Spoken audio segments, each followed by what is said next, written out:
जे सिंह साहब, इस पूरी जानकारी पर 2006 सियाचिन इन सब पर जो बीजेपी का दावा है उस पर आपकी जानकारी, आप जो कहते हैं महत्वपूर्ण होगा, आप क्या बताएंगे?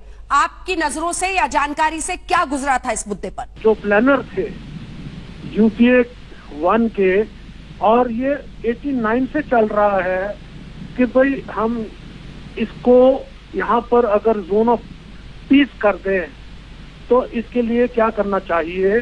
तो 89 में एक प्रपोजल बना था। ये बहुत अच्छी बात है कि वो प्रपोजल कामयाब नहीं हुआ या आगे नहीं बढ़ सका, लेकिन हिंदुस्तान फौज, इंडियन आर्मी ने हमेशा ये स्टैंड अख्तियार किया है कि पाकिस्तान की फौज जहां है वो नीचे वाली पोजीशंस पे है, हम ऊपर वाली पोजीशन में बैठे हैं, डोमिनेट कर रहे हैं उनके ऊपर।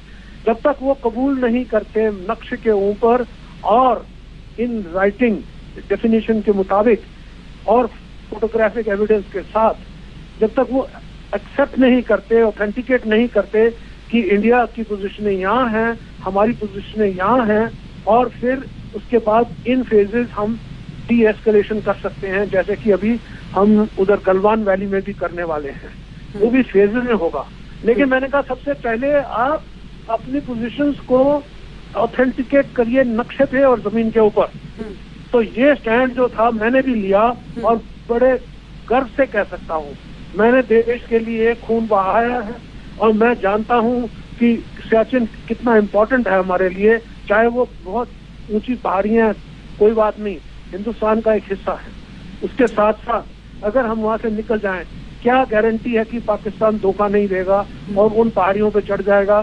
फिर उधर से हम उनको हटाना हमारे लिए बहुत मुश्किल होगा और बहुत ज्यादा भारी नुकसान उठाना पड़ेगा। जितनी भी बातें आपने बताई उसको जरा निचोड़ कर अगर मैं 2-3 लाइन में समझाऊं तो क्या आपने यही कहा है जनरल जे सिंह कि 2006 में तत्कालीन सरकार सियाचिन को लेकर समझौते की मूड में आ गई थी, लेकिन आपने और उस वक्त के एनएसए एमके नारायणन साहब ने, आपने जो कि आर्मी के चीफ जनरल थे उस वक्त, आपने इस 2006 के डील को अपोज किया, जिसकी वजह से यूपीए सरकार सियाचिन को लेकर पाकिस्तान के सामने घुटने टेकते नहीं नजर आई।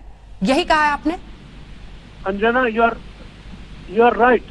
मैंने यही कहा और मैं इस पे अटल हूं कि ये जो हम अगर ना करते तो गवर्नमेंट शायद आगे कदम लेती, जैसे कि श्याम शरण ने कहा है और संजय बारू ने कहा है। ये दोनों जो हैं इन्होंने गलत कहा है, और ये कोई विशेषज्ञ नहीं है, ये इनको पता भी नहीं है कि सियाचिन में 2 दिन गुजारने तो कैसे गुजारेंगे।